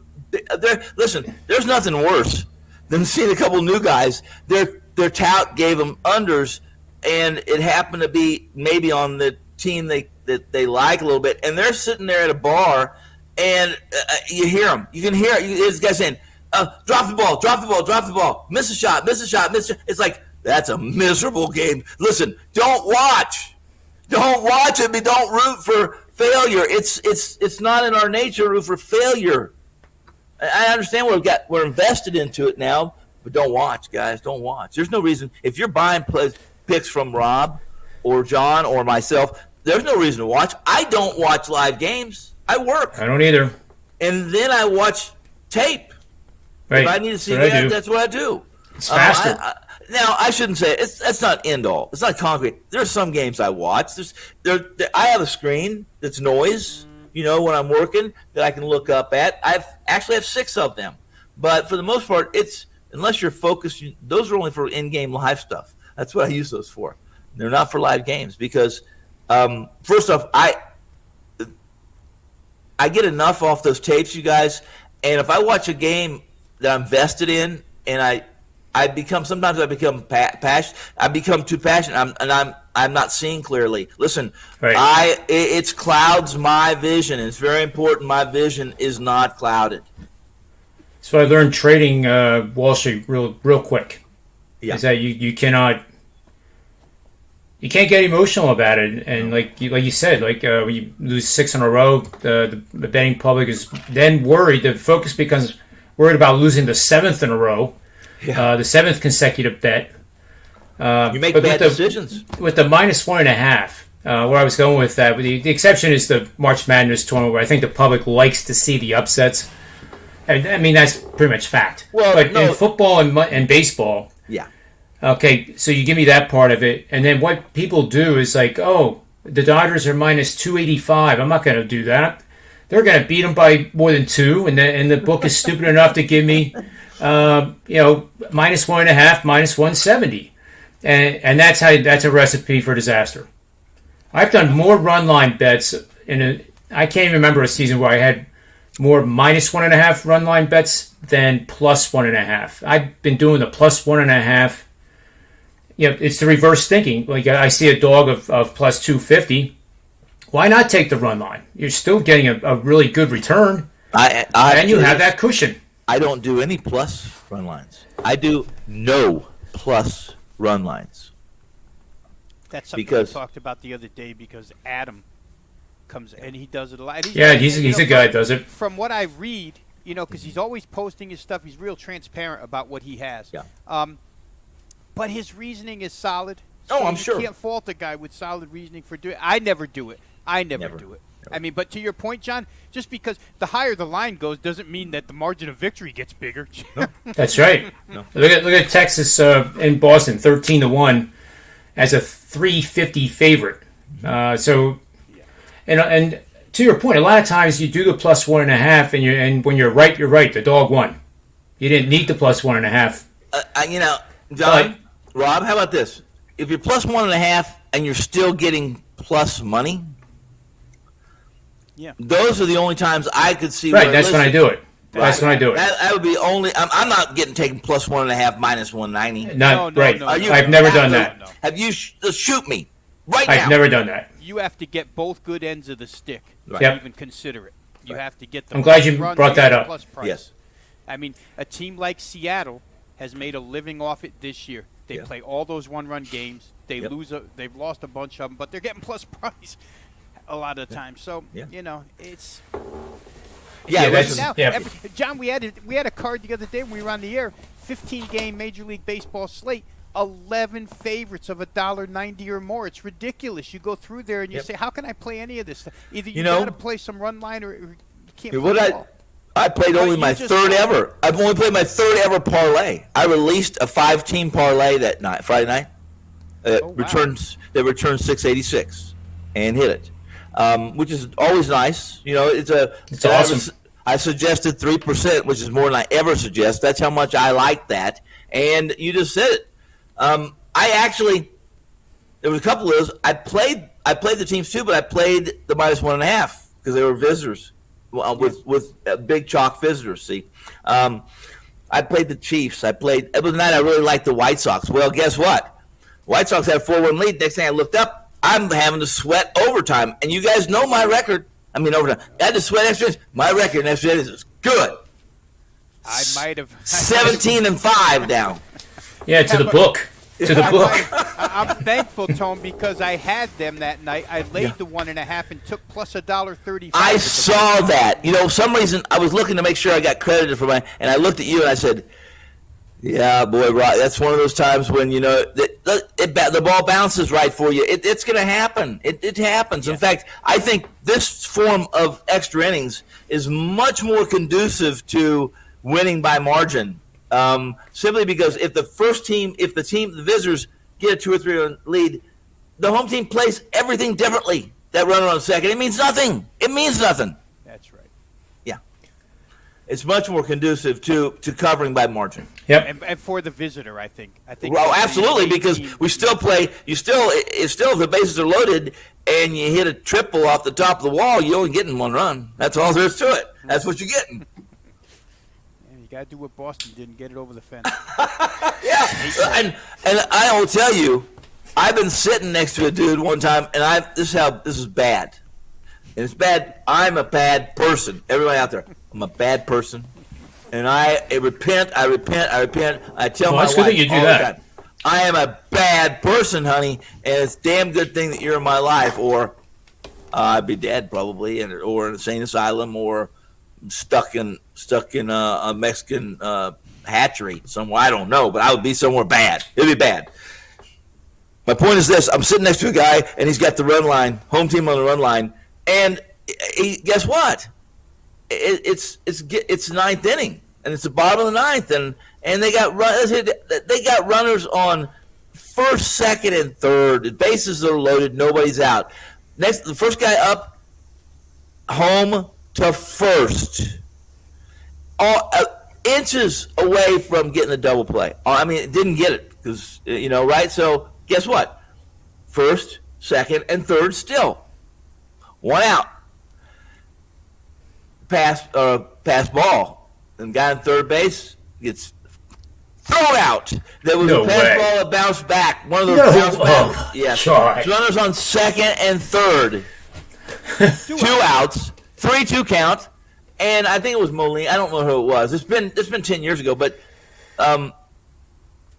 he hit a home run. St. Louis wins by 3. He covers his 1.5. But it took those 2 freakish incidences to get. It's just too much for my. It's too much for my mind, and the small amount of sanity that I live with, I can't take it. I can't take it. Yeah. Well, before we get to the final bets, because we have about 7 minutes. 6. All right. I'm way late, buddy. You know that. I'm going to give you the answer. I'm going to give you the answer to these 2 questions. I'm going to ask the chat room for those guys if they want to answer the questions. Feel free, but there's no cheating. You cannot look up the answer and then come across as brilliant. I do because I'll recognize that right away and I will disqualify you. I work for Quaaludes. Just remember that. All right. Well, I'll award you a. I can't send you that. Well, we'll figure it out. If you have some, you better send me those. On the PGA Tour, yeah, the first question is illegal. Putting. Petting? I want to know what you think the percentage of making a 5 to 10 foot birdie putt is on the PGA Tour this season so far, and then I want to know what the percentage make is for putts of birdie attempt or eagle attempt that are over 35 feet. Over 35 feet? That's too subjective. Is it on glass? Are the putts on glass? It's on grass. It's on greens. I know. My point is this: is it flat glass? Is it a flat green? Is it obviously? What is the pitch? What's the grade? That's crazy, subjective, and crazy. No, I'm talking about the whole tour for the whole season on all the surfaces they putted on to date. Yeah, he wants you to guess. It's a large number of putts. He wants you to guess the actual result for this year. I got a better chance of the result for this year so far. I got a better chance of knowing how many pimples are on your ass than I do knowing how many make. Well, and I haven't seen your ass, and I don't want to. The percentage number is actually pretty much the same year to year to year. Yeah, it hasn't changed much with big body of work. But 5 to 10 question. A 5 to 10 footer is pretty close. What are the odds of make them? No, the percentage make. Make. Like, percentage. Mickelson's percentage is higher than mine. I mean, if the whole tour doesn't make 3 out of 4, at least from 5 to 10 feet, then they should get on the tour. I don't think it's that high. Incorrect. First off, 5 to 10 feet is way too big of a difference. There's a big difference between 5-footer and a 10-foot putt. Huge difference. And I played golf, I know. But a 5% putt or a 5-foot putt, the percentages are fairly high. What is it? A 5 foot, exactly 5 foot, no 5 centimeters. 5 foot birdie putt and closer for the whole year for this tour. For this tour? Yep. I'm going to guess it's probably 66%. That's how high it is. Surprised you didn't say higher. Let me pull it up here quick. Green. Okay, birdie putt or eagle putt inside of 5. The tour average is 85%. Yeah. Oh, all right. Yeah, it's high. Now, 10 foot? 3 out of 4. 5 to 10. 10 foot? Not close to that percentage. Not even close. 5 to 10 feet. What do you think it is? No 5 to 10. 10 foot.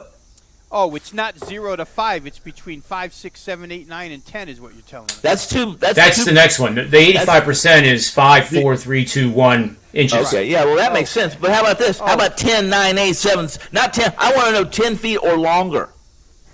Well, he's going to wind up telling you that 35-foot putts for birdie and eagle are just as easy as 10-footers. Well, yeah. So, and I've always said the supermodels are just as easy to pick up as the transgenders on First Street in Tijuana. 2 a.m. specials. Putting Have inside those 10 cans? feet. Putting inside 10 feet. No, 10. That's inside. feet. Inside 5 feet was 85. Okay. All right, so how Well, much- anyway, here's how what'll much- blow your mind. See, that's Okay. subjective. Go ahead. It's 53% for 5 to 10 foot putts for the Touring Pro, 10 which is much 10 lower foot than what longer. people think. No. 10 foot longer, though, different. Night and Well, day. Night and day. Inside, I don't like the inside things because inside could be, that means you got 20 putts Yeah. inside 20 feet, but they're Yeah, all it 2 does. inches. okay, putts over 35 feet. The make percentage is .33, Yeah. under 1%. That's my IQ. I believe that. You see the way these things curve like 15 feet on their way. to the- Exponential. They're exponential. That's Oh, he shut himself off again. Point three. I'm back. I'm calm. No, it's huge. It's hugely exponential. It's just is, man. It's like anything in life. I mean, unless you're an eagle, you're not going to be as good shooting a gun from 200 yards as you are from 1 yard. It's just It's just common sense, right? So, John, real quick, if you're a pro and you know that the odds of making a 35-foot putt for birdie or eagle is less than 1%, do these guys just try and lay it up Yes. so they can finish with a par? Lag. Well, they lag it up, but there are times where I'm sure they have a good read on it from the caddy, and they like the look of it, and they'll go after it. There's And then times to be it goes aggressive. 15 feet Yep. the other way past. There's times to be aggressive. Well, it could. But you certainly don't want to roll it 20 feet past when all you needed to do was 2-putt. Yeah. Now here's a good example. The average one putt percentage. So green in regulation and putting, either for eagle or birdie, 33%. 30% at most. 39.2. There you go. And there's a reason for that. Why is that reason? First off, there's big greens and there's small greens. Which do you prefer to play? Big greens, small greens? I ask them all the time. Well, you want to go play this course that has huge greens, or do you want to play this course that has small greens? They want to play the greens with small greens. I don't like to putt. Well, I said, you're never going to be putting because you can't hit the damn green. Right. I would play on the big ones. Yeah, right. Yeah.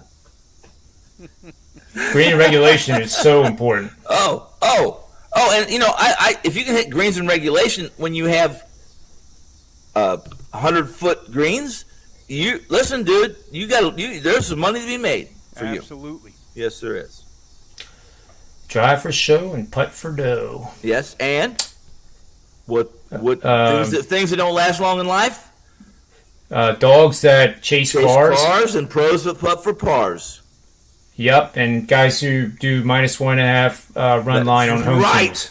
That's right, and guys that hang out in First Street in Tijuana Yep. and expect to stay alive very long. That ain't And Healthy. guys that can name at least 30 countries that have extradition. Yes, and they're from MIT. They've been to MIT. That's true. I learned them from you. I could probably name them. But anyway, There's only one that's important. It's where you're at. It's only important. Ecuador. you're being in the chat room, Tony. You're being compared to Tin Cup 10 cups. with your knowledge of golf. There you go. Wow. Well, I played Sure, college that's golf. impressive. I played college golf. I just never made the traveling squad. I preferred to drink. I preferred to play the 19th hole 18 times. Thus the affection for John Daly. Oh, Yes, it's yes. the 19th hole, Finn. 19th hole is. What did I say? What did I say? You said the 18th hole. You just kept playing over and No, over I again. said the 19th hole 18 Oh. times. Oh, 18th hole. Okay, well, there's nothing wrong with that. That's my course. Do you keep score when you do that? I mean, yes, and I play everything up. Winner rules. all right, let's do the final best bets quickly here. And I already did mine. It's these little systems I put together here. We have the Seattle versus Oakland game. I'm on Oakland, and I'm on the over. And then this game is Saturday. I like the under in Nebraska, Illinois. It's a very simple one to follow. You just bet under in a conference matchup with one of the teams. Had a terrible defense the previous season, allowed 31 or more points, and that's no losing season in the 10. That doesn't mean that this won't be a losing season, so there's no guarantees. But this is a pretty easy one to track. I mean, it's pretty easy. You see that picture, that image of John Ryan where the hot streaks is? Yeah. John, you need to do something about it. Listen, you need to get one of those wild and crazy, because you told me that, what would you rather be? Would you rather be pretty and bad, or would you rather be really good and not so pretty? Really good, not so pretty. Well, then fix that damn photo, okay? Okay. It's too pretty. It's too pretty. It's too clean. It's too neat. It's too clean. Get a couple, have a little bit of beer foam on one corner of your mouth. Have a joint at the other side of your mouth. Go. Then you will listen. Then you will relate to. I think then you'll relate to probably. Let me pull it up on my. At least the police. Probably the FBI. It says that 68.9% of the people that buy picks from Tony Finn are well-educated, well-read, and like recreational activities that involve chemicals. So they buy RVs? It depends on what chemicals. They depend on what the RV is full of, because they could very well buy an RV. Yeah, like in that movie We're the Millers, where they were pulling all that marijuana back from Mexico. That was so bad, because I have some experience in that, and that doesn't happen like that, okay? It doesn't. All right, so those are my 3 picks for the show today, and I have a 3-pack of baseball, and baseball is still rolling along, 40% ROI over my last 75. So $19, you can get 3 more of those gems, so get on it. So, Mr. Finn, you're next. You have 45 seconds to do your free pick. I didn't know we were doing free picks, but I'll give one anyway. Well, no, it's totally optional. You can give one or you I got can one pass. Really quickly. Okay. Yankees have been suspect. Listen, they're playing pretty well right now. They've run into some good situations. I know I'm running out of time. They've played. They've hit the ball. They've found some holes. But the truth is this: take away the DH. Make them face a quality right-handed hitter on the road in a park that is built for what Atlanta is doing right now, and you get Atlanta, the home team, at a pick-em price. Game, set, match. Braves, -110. I love it. I love that play. Yep. I'm writing it down. Mr. Rob Veno, the anchor for our show today. All right, guys, here we go. Now, this free play is actually written up at WagerTalk.com on my page, so if I don't spit it out correctly here, trying to read off my notes from this morning, what I had here. But the play is on Chicago and Toronto, Blue Jays, White Sox, first 5 inning under. Lance Lynn and Alek Manoah. Total here was 5. Both of these guys, we'll start real quick here, right? Manoah had a bad outing his last time out, got slammed worse than he's been slammed all season long. By Lance Washington. Lynn, 2 of his last 4 have not been relatable to what his overall statistics are this year. So in other words, he's been on a little bit of a seesaw his last 4. Good, bad, good, bad. But overall, his 5-inning performances have been really, really good all season long. Teams just don't score off of this guy. So we're going to look for a little bit of a bounce back out of both of these guys from their very last outing. To get a couple of advantages here, let's face it, Toronto now, they're showing you offensively. And listen, both of these teams are capable. They're elite offenses. They could break out at any time. But currently, as we speak, the Jays without George Springer haven't been the same since he hit the IL. Over the weekend, this team hits .032. They go 1 for 31 with runners in scoring position. 1 for 31 against the Tigers of all pitching staffs. So certainly they're missing Springer at this point in time. I think Lance Lynn might catch. We know that these teams go into offensive slumps short term, and maybe Toronto's in one right now without one of their star players. Tim Anderson, the other side of the equation, they had to hold him out Saturday and Sunday because he's got some type of August fatigue. Just too many innings, plays too hard. La Russa kept him out because of leg soreness and overall tiredness. They're going to get him back into the lineup tonight. I think I should actually check and see if he's atop the order tonight because Cesar Hernandez yesterday, and he went 0 for 4. And you know what? Tim Anderson is not in the lineup again. Cesar Hernandez is at the top of the order one more time. So you take a big component of Chicago's offense out of there, especially at the top of the lineup, which helps Alek Manoah a little bit here. I think that it's probably a really good spot, guys, for a bounce back out of both of these starters. Where 5 inning is concerned, I don't want to get too involved in late innings, especially with the Toronto side. Chicago's a little more trustworthy and stable when it comes to the 8th and 9th. But I think the first 5 here go down pretty good for both of these pitchers. I'm going to look for something, if I get something in the 2-2 range, you win the bet. I think that's with these two guys throwing, it's possible. Manoah, and Tony, you're good with this, but his strikeout numbers have varied. I mean, you see a 9, you see an 11, and then you'll see a 4.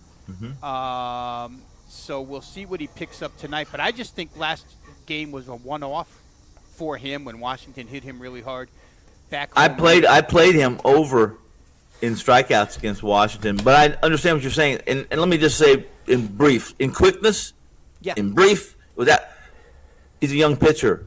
And typically, listen, it's pitchers like Greinke or pitchers that are veterans or those who actually do throw triple digits and can dial that up and can dial it up anytime they want. Okay, young pitchers still have an issue with understanding Major League Baseball, understanding the umpires, and where to throw the ball, when to throw the ball there, and how to manipulate hitters. That's something that's learned.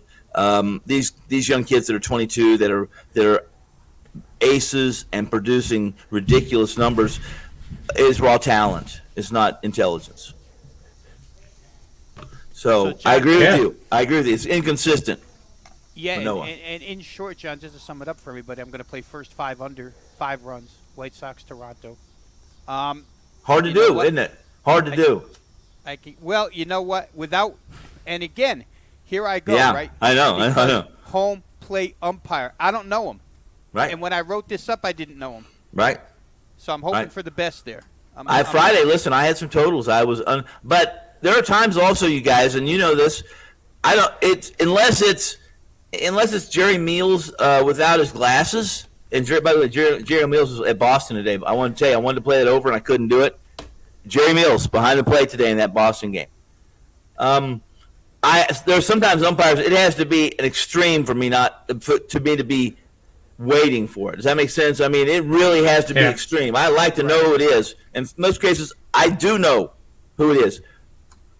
Sometimes it's not as relevant as others. There's times when, listen, if you got 2 Bob Gibsons, I don't care who's behind the plate. Right. When you have 35%, 40% strikeouts are done with swings and misses, then umpires sometimes don't matter.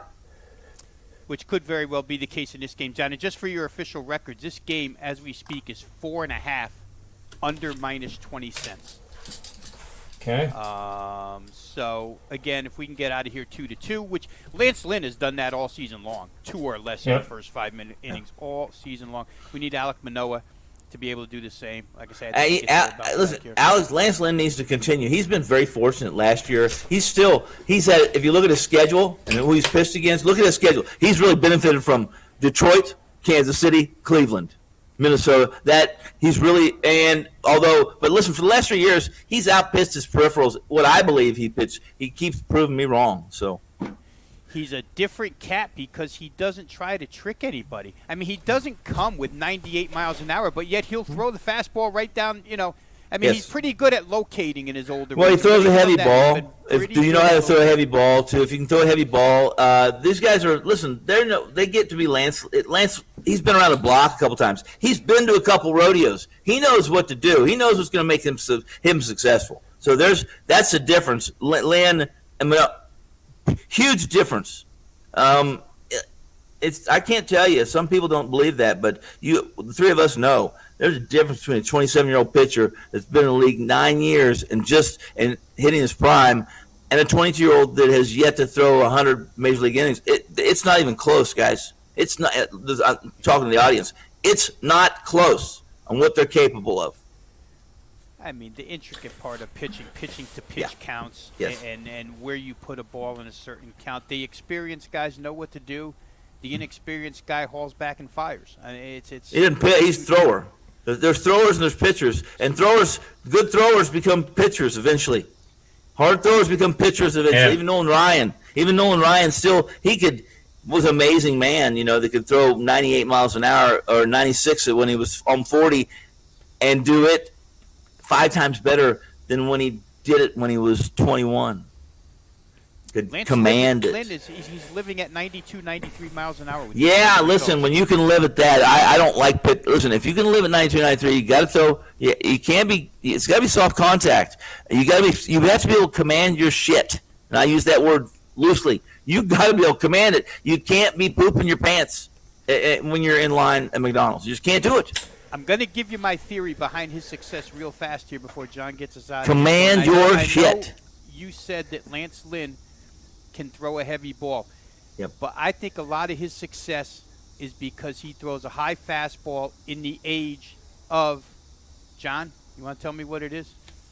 Launch angle. Launch angle. These guys that live up in the zone against launch angle are successful. It's become a league where, as a pitcher, you can't hit a high fastball. What's the problem? There's 2 problems with that I know. I agree 100%. There's 2 problems with that. I always listen, I need an umpire that calls a high strike. Right. That calls it. Course. And I need a pitcher who doesn't make more than maybe 2 or 3 mistakes with that high one right down Abbey Lane. And we just get back to if we combine what we both said there, because you said he can live low in the zone. I notice him living high in the zone. He knows where to pitch. Yes. When to pitch, command and it's all important, especially when all you have is 93. When you top out at 93, you can still be great. Just put it in the right place. Yep. Ask Greg Maddox. Yeah, he lived at 87. Yeah.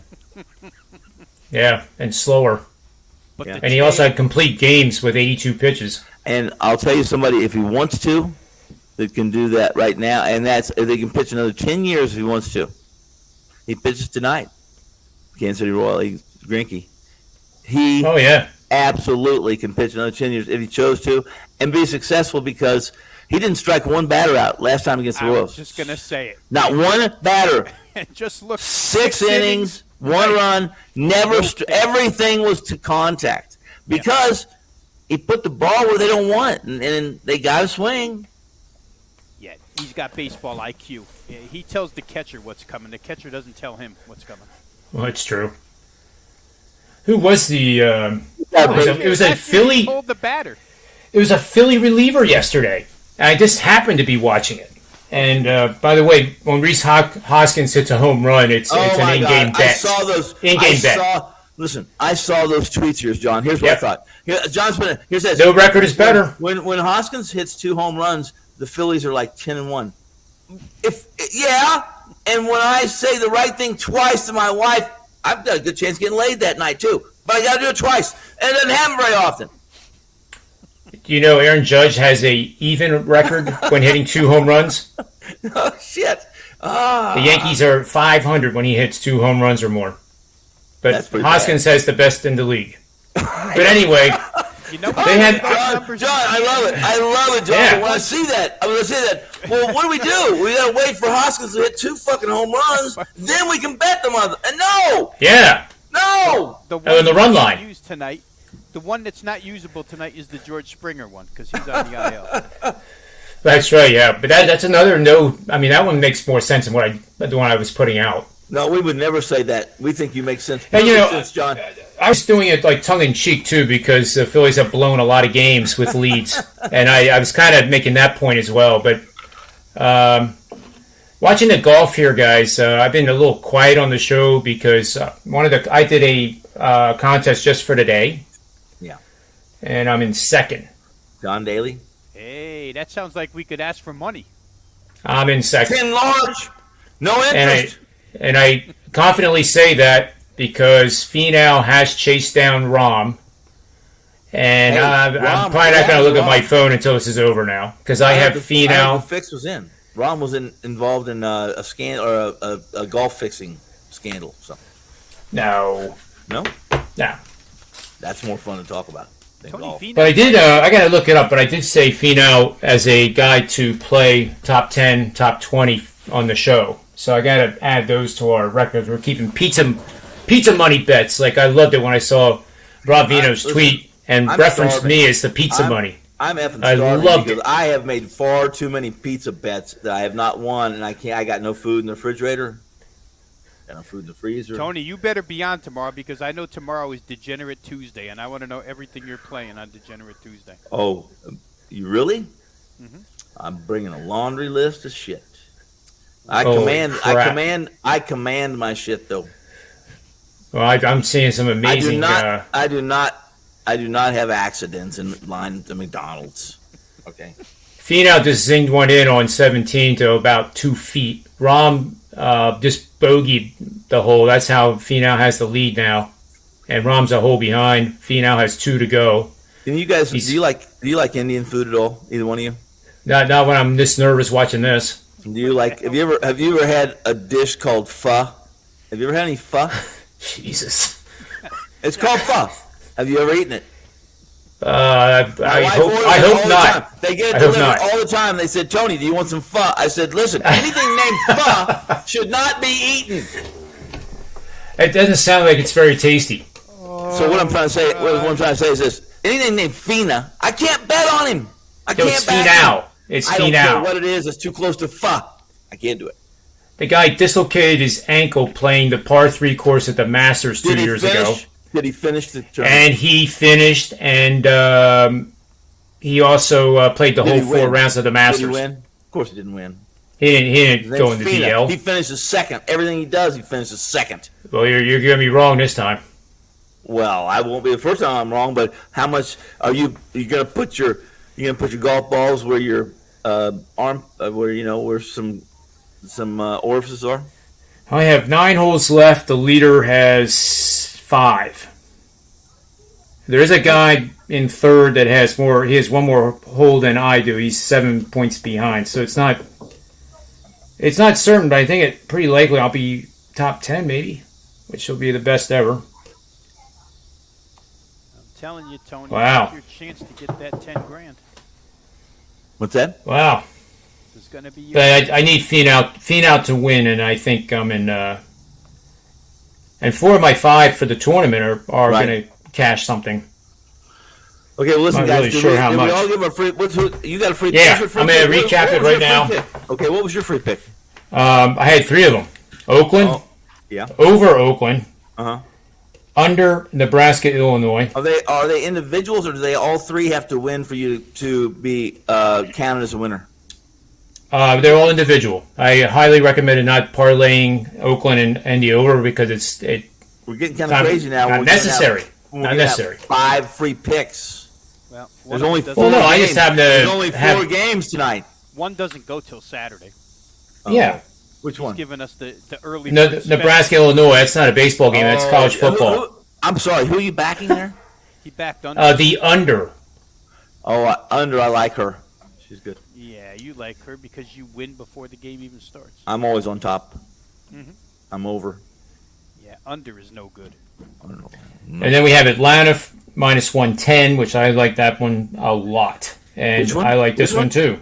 Atlanta minus 110. Oh yeah, I like that too. That was Tony Finn's play.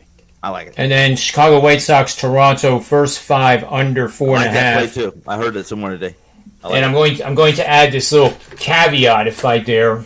Well, I guess I can. Johnny D says I'm the host. I can say whatever the hell I want. I guess. All right. Chicago White Sox, Toronto. If Rob wins that bet and the score is total runs is 2 or fewer through 5, I will add a like a 1.5% or 2% max on the over. When do you add that? Back half in game. Over in game. Because Yeah. I'll get it at probably 5 or 5.5. In game's really tough to. It's tough to tout and explain it. Oh, it is. Really, I mean, you can't. You do it when you're live. When it's live, if we're doing a live in-game show right now, which, by the way, those who are listening, if you find somebody you really like in-game live and they're doing it on a regular basis, that's all they do, because it's difficult to prepare for, and it's hour upon hour upon hour to be able to broadcast an in-game live, because like anything, like in-game live, you got to be sharp, you got to be ready, and you got to be willing. Sounds like a I little always said you got to have the plan in place. Like in the NBA, my in-game bets did real well. Yeah, I mean, I didn't sell them. No, but the simple things of going counter to the trends. Team whips off 10 points in a row. You bet, and you like the other team pre-flop. You bet that team. Depends, but yeah, it depends. Depends on whether same thing with the way you'll see in football. On them. And to your point, Tony, Finn, you got to be committed if you live here on the East Coast, because those games stretch till 1:30 in the morning. Yes, Still bet yes. in-game. I mean, yes. It'll keep you up. I mean, I'm up till that hour, till their final every night anyway. But yeah, I mean, when it's 1:30 for your time, midnight, right? I'm just eating dinner. It's 1:30 your time. Yeah, but I'm just saying, you're talking about guys have to be committed if you're Yeah. watching them online. And I if know you're committed- Gabe starts at midnight, right? He's Yeah, that's 1 o'clock your time is when I go on with Gabe at 10 o'clock. And sometimes I stay till midnight, 3 o'clock your time. And sometimes I go, it depends on whether, I've pleased him or not, and if he doesn't kick my ass off, so. If I got something worthwhile to say. Money to make, but you got to be. We don't do live betting. That's not a live betting show. That's more of a Tony and Gabe bullshit hour. Is what that is. When Merrill's on? Merrill's not. Well, Merrill's on an hour before me, but Merrill he doesn't bullshit. Merrill's about Merrill is catching sharp knives and talking. He's talking about things that just those kind of things don't interest me. He's kept sharp knives. Don't interest me. Falling knives. I want to talk about topless women serving margaritas on island right off of Spain. Yeah. Well, Nice. Merrill's got some terminology for you, like short tug or whatever. Oh, I know. I do like that game. I got to develop my envelopes. I'll have a word for you tomorrow. Okay. Beautiful. Man, I I have all the financial words in the good world. stuff. It's like coming to class every day. Damn, I gotta be careful. I'm gonna shake my microphone so you can't hear me. But All right, so we got the best bets done. Yeah, let's go. So I'm going to send you guys off. All right. And we only went an hour. We went an hour longer than what we had planned. Man, so we're getting better. We're getting better. You can't do this to me. You understand that I'm going to be fired. My wife's going to divorce me. I got to get on schedule, man. This time of year, I get off schedule, and I start doing some stupid stuff like work, not sleeping. All right, so tomorrow, this is what we'll do. My wife, different other girls. I will start at 4:05, and then when you two guys join me, and Tony Mejia might be on. Tony Mejia's in Vegas. At 4:45, no matter if you're in the middle of one of your dissertations, announcements, historical experiences, Ooh. I'm going to stop you, and I'm just going to say, Thank you. We got to move to best bets for the show, and we'll end it then at 5 o'clock. Well, can't we just do something like virtual? Like, can you make some virtual what do they call those shotgun beers and such? And you make me shotgun beer, that kind of thing. Probably shut me up a little bit. Okay. How are you going to stay on schedule if Tony Mejia's in town? Well, Tony, I just send my hologram. I work. I send my hologram out, and he just has fun. And can't wait to see social media with those pictures. That's what you need. You need like a stunt double to go do your other creation. Don't think it hasn't come up. That conversation hasn't come up. Anybody watching, if you look anything like Tony Finn, you can audition to be his stunt And I promise I will only make you rob one bank, not two. And the odds of finding somebody that looks like Tony is... oh, it's hard, man. It's good. Yeah, but with the genes he has, it's not going to happen. You're going to have to be a handsome feller. We might be able to find somebody that looks like you, but they wouldn't talk like you. Well, they may not talk like me. Or we could get somebody that talks like you but doesn't look like you. They'd certainly be smarter than me. I know that. Yeah. That's not. Listen, the odds of that are. That's a bet. Always make that bet.